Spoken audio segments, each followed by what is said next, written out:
Thank you, Neha.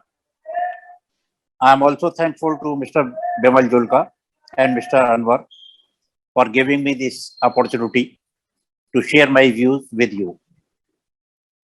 Friends, you have seen the potential of India in recent Olympics. Certainly, there must be some incentives which should be given to the games. And fantasy sports is also one of them. I completely agree that fantasy sports are game of skill, as various high courts have also said. Although it is said that if there is no risk, there is no gain. But the risk must be such which may not create one person a complete bankrupt. So, as far as the gambling and gaming are concerned, there is very thin difference between the both. Any game may be converted into gambling, and certainly the gambling is a bad thing. We have witnessed the war of Mahabharat, which was due to this gambling.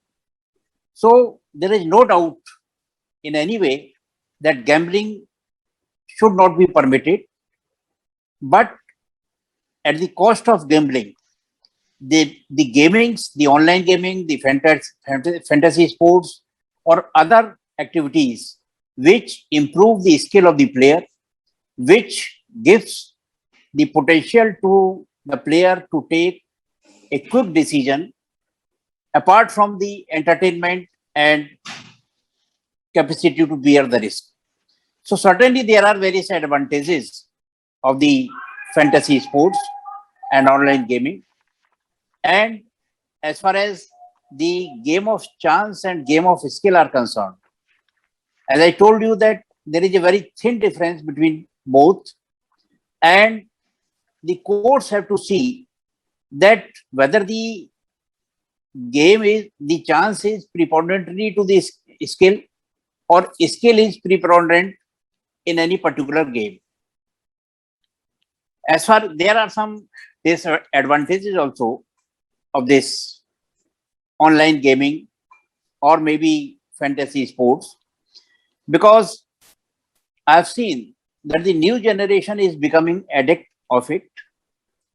We have also realized that there are various cyber frauds in the name of the online gaming or the online gambling, and it is also, as the most of the players are from the new generation, so it is also affecting their education, maybe in very minor way. And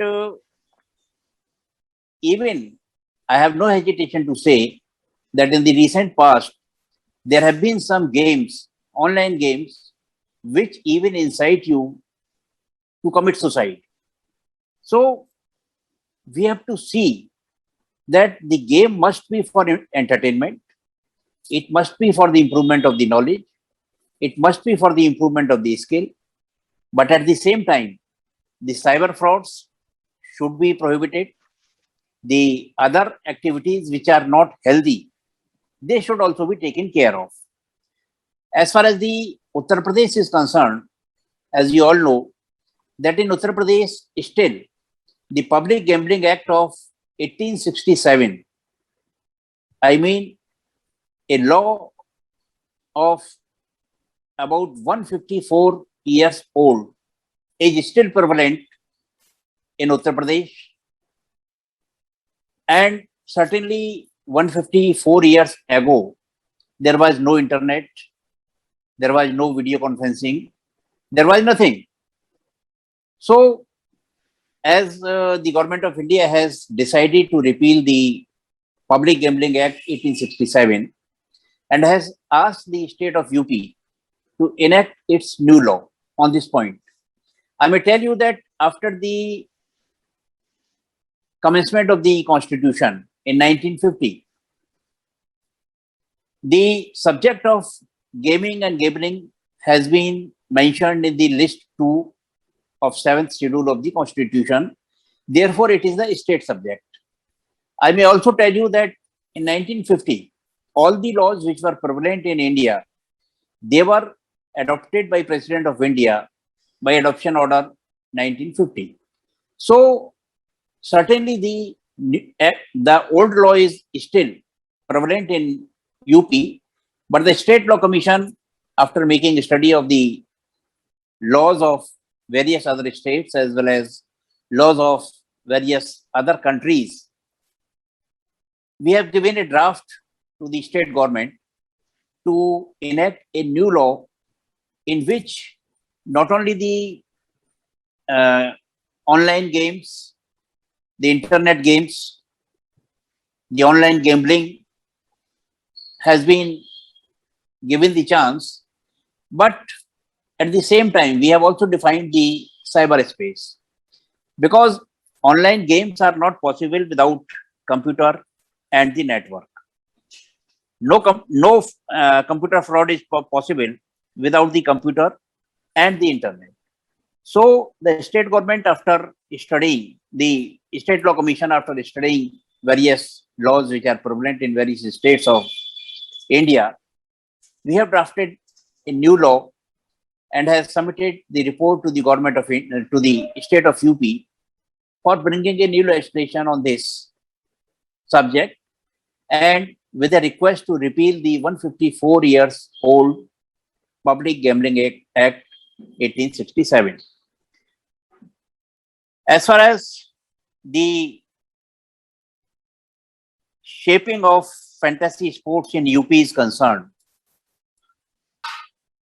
I may not touch with any of the player in the UP, and the organizers of this game 21, they must be knowing that how many persons from UP are participating in the fantasy sports, and certainly to my knowledge, at present there is no self-regulatory authority or body to control any of such activities. So we have also proposed in the new law that there should be regulatory authorities and the persons, because you know that after the internet, it has no virtual boundaries. It can be played from UP, it can be played from any part of India or any part of the world, and to any part of the world. So there must certainly be a regulatory authority. The operators which are operating in India, they should be given the license. Their activities must be checked. And as I was told earlier by Mr. Anwar, that fantasy sports are entirely different from online gaming or online gambling. Various high courts of the India have also said that fantasy sports are purely game of skill. Certainly, I also welcome this step, and games of skill must be developed, by which we can certainly bring development in the newer generation. We can also provide employment opportunities.